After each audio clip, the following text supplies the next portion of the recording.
cerita loh. Bun Olivia mau dengerin nggak? Cerita tentang Santo Fransiskus. Oh, Olivia mau denger cerita tentang Santo Fransiskus Assisi.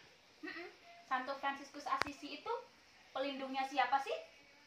Sekolahan Olivia ya? TK-nya Olivia namanya TK apa? Oh, pinter. Bunda mau cerita tentang Santo Fransiskus Assisi. Santo Fransiskus Assisi lahir di kota Assisi pada tahun 1181.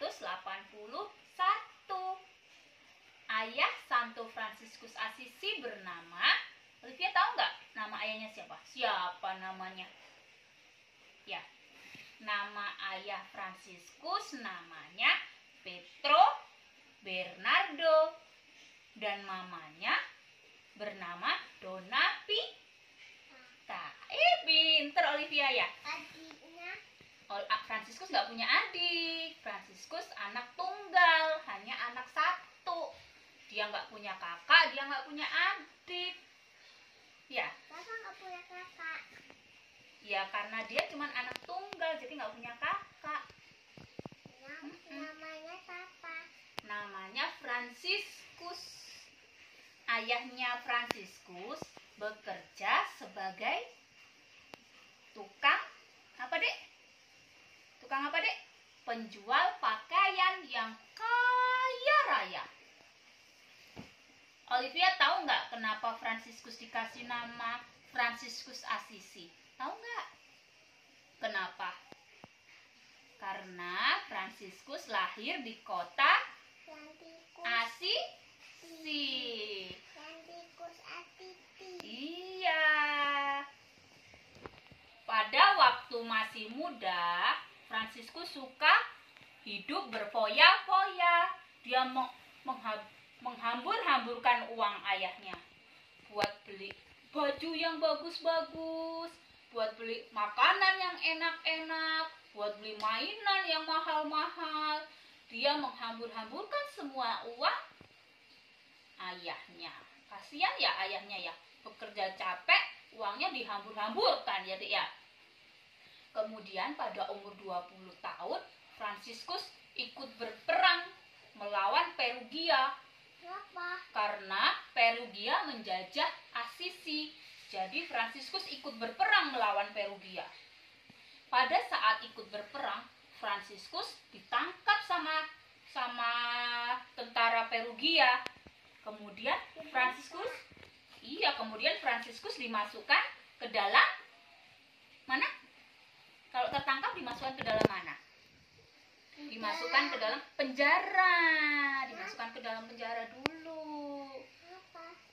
Ya karena Fransiskus membela negaranya. Jadi sama penjajahnya, Fransiskus dikurung di dalam penjara selama 1 tahun. Lama banget ya dek ya. Kasihan Fransiskus ya. Makanya sehari cuma sekali di penjara itu dek. Terus dipukulin sama penjajahnya itu. Kasihan ya Fransiskus ya. Sejak sakit, Fransiskus mulai mendekatkan diri kepada Tuhan. Dia sering berdoa kepada Tuhan. Olivia suka berdoa kepada Tuhan? Kok enggak sih? Olivia waktu makan berdoa enggak? Berdoa kan? Mau tidur berdoa enggak? Berdoa itu Olivia suka berdoa. Olivia suka ke gereja enggak? Olivia suka berdoa enggak? Oh ya, Olivia suka ke gereja enggak? Iya, selama corona kita nggak pernah berdoa ya dek di gereja ya. Besok kita berdoa di gereja ya kalau coronanya udah pergi ya. Oke? Coronanya masih mau apain? Coronanya masih berkeliaran di lingkungan kita. Jadi kita kalau mau ke gereja harus pakai masker, harus cuci tangan. Pinter Olivia ya. Setelah keluar dari penjara, Santo Fransiskus bermimpi bertemu dengan seorang bapak-bapak dan dia berkata kepadanya begini, layanilah majikan dan bukan pelayan. Setelah itu, Fransiskus memutuskan untuk hidup miskin dan pergi ke kota Roma. Kemudian Kemudian dia menukarkan semua pakaiannya kepada seorang pengemis. Hai pengemis, ini pengemis. Kita bertukar baju yuk, gitu kata Fransiskus. Habis itu Fransiskus jadi pengemis. Dia mengemis di jalan-jalan. Dia meminta-minta kepada orang-orang yang lewat. Bantulah Pak, bantulah Bu, saya belum makan seharian, katanya gitu. Dia minta-minta uang. Tetapi uang hasil dari mengemisnya Fransiskus diberikan kepada, tahu Olivia diberikan kepada siapa? Gak buat Fransiskus. Semua hasil mengemisnya diberikan ke kotak kubur para rasul. Setelah itu Fransiskus lalu pulang ke rumahnya tanpa membawa uang sama sekali, karena uangnya semua sudah dikasihkan ya tadi ya, uang hasil mengemisnya ya. Dan pada waktu itu Fransiskus pergi ke gereja Santo Dominiano. Dia berdoa di situ, dia berdoa lagi kepada Tuhan. Ya berdoa kepada Tuhan dia. Fransiskus jadi rajin berdoa. Kemudian pada saat berdoa, Fransiskus mendengar suara yang berkata kepadanya. Begini suaranya. Fransiskus, perbaikilah gerejaku yang hampir roboh. Fransiskus diam mendengarkan kata-kata itu. Apa ya maksud kata-katanya itu? Lalu Fransiskus berpikir, oh dia harus membangun gerejanya Tuhan.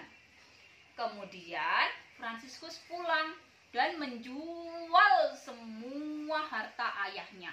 Semua dagangan ayahnya dijual sama Fransiskus. Kemudian hasil menjualnya itu untuk membangun gereja Tuhan. Untuk apa? Ya uang itu untuk membangun gereja biar gerejanya bagus. Ayah Fransiskus yang mengetahui Fransiskus menjual semua barang dagangan orang tuanya, marah ayahnya. Lalu Fransiskus dikurung di dalam gudang sama ayahnya. Ya karena Fransiskus menjual semua harta ayahnya. Ayahnya jadi marah. Lalu Fransiskus dikeluarkan dari gudang oleh ibunya yang baik hati. Ibunya Olivia baik hati nggak? Baik hati. Bundanya Olivia baik ya? Oh, sayang Olivia. Lalu Fransiskus pergi menemui Uskup Guido. Dia menemui Uskup Guido. Kemudian ayahnya menyusul Fransiskus. Dia menemui Uskup juga, menemui Uskup Guido. Mengajak Fransiskus pulang. Tetapi Fransiskus nggak mau diajakin pulang. Sampai ayahnya marah dan berkata, Fransiskus, kalau kamu nggak ikut ayah pulang, kamu nggak dapat harta warisan dari ayah. Kata ayahnya kayak gitu. Habis itu ayahnya marah bilang seperti itu. Ibunya bilang apa? Tapi Fransiskus tidak mau pulang ikut ayahnya. Ikut apa? Ya, dia mau ikut Bapak Uskup aja. Dia mau menjadi pengikut Yesus. Lalu Fransiskus melepaskan semua pakaiannya dan memberikannya kepada ayahnya. Karena Fransiskus mau mengikuti Yesus. Ya, mau menjadi murid Yesus.